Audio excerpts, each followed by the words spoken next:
Rotary family. Thank you, Diane Edwards, for inviting me here to speak tonight and to bring a few of my fellow Rotarian friends with me to discuss our all-time favorite subject, growing Rotary. Today, we are going to have fun discussing 4 new clubs that have recently formed. You're in for quite a treat because you're going to hear from 4 different Rotarians about the new clubs they helped form. My name is Tom Gump, and I am the District Governor-elect for Rotary District 5950. Our district is located in Minnesota and includes the city of Minneapolis and its suburbs. Our northern edge is in St. Cloud, Minnesota, and our southern edge goes to Iowa. We have approximately 3,000 members and 64 clubs. 3 of these clubs were started in the past few years, and we are looking forward very much to charting our next club in the next couple of weeks. Today, I'm going to tell you about my Rotary experience and how we started a Veterans Club. Steve Solbreck is going to talk about how we started the Eco Club. Lloyd Campbell is going to talk about how he helped start a Passport Club. And Karen Walkowski is going to tell you about the first ever club that we're starting to help fight human trafficking. And then we'll have questions and answers at the end of the presentation. I joined Rotary about 7 years ago. My neighbor, who I work out with a few times a week, gave me about a dozen or so invitations, and I finally said yes, just so he would stop asking. I enjoyed my first meeting so much, I joined almost immediately. The club members were so welcoming that I felt a part of the group right away. Everywhere I ran around town, the grocery store, professional gatherings, local nonprofits, and church, I saw other Rotarians and felt a strong connection with them.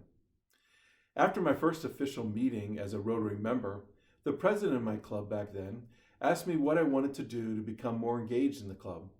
I told her I wanted to work on the 4th of July parade, and she told me that wasn't a Rotary event. However, she did connect me with the parade team because that's what Rotary does. It connects the world. After a few years, I became president of my club, and I made it my goal to grow our club's membership. I love Rotary, I love our club, and I wanted to share that Rotary experience with my friends and colleagues. Our club started that year with 68 members and ended that year with 94 members. 11 of our new members were women, and 6 of them were under 40. Over the years, like all clubs, some members left and others joined.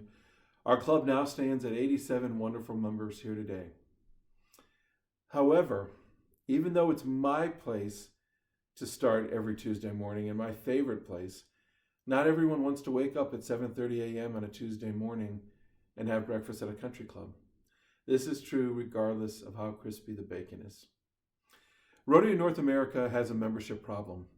Rotary International membership has been at approximately 1.2 million members for the last 25 years, and the percentage of members in North America is steadily declining.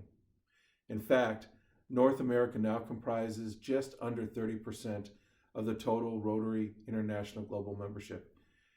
If our trend in North America continues, and the trends elsewhere in the world continues, North America will represent only 10% of RI's global membership by 2030. We all want Rotary to grow in North America and around the world. But how do we do this? Of course, we love our clubs, we want them to grow. However, we need to start new clubs to meet the needs of the passionate, service-minded people who are looking for a place to connect, but don't want to be part of a country club breakfast on a Tuesday morning. And starting those new clubs is not as hard as you may think it is.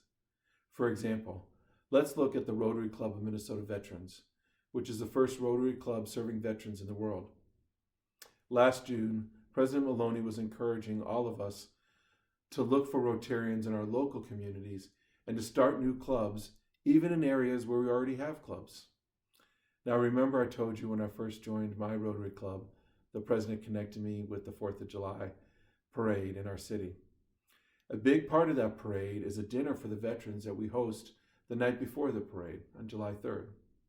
When I was working for the parade last year, I started talking to the veterans about the possibility of starting a Rotary Club to serve veterans. I realized that those veterans reminded me of my Rotary friends. They are service-minded, they have a lot of experience to share, and they value fellowship. From the Veterans Dinner, I had a mailing list of approximately 200 veterans. And so our quest to begin the first ever Rotary Club to serve veterans in the world started. A local club, Brooklyn Park, helped me send out letters. A local general made introductions for me, and I started hosting a few lunches here or there. And 2.5 months later, on September 12th, we chartered the first club for veterans.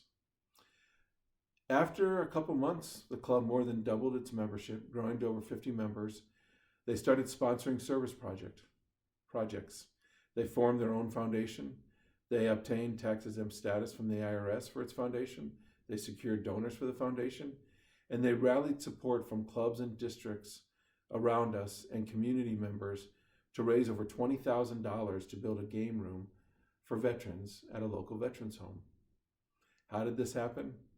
They all shared a similar passion: service to veterans. Now, there's no active duty bases from any branch of any part of the military in my state, and I am not a veteran. So if I can do it, you can too. Thank you.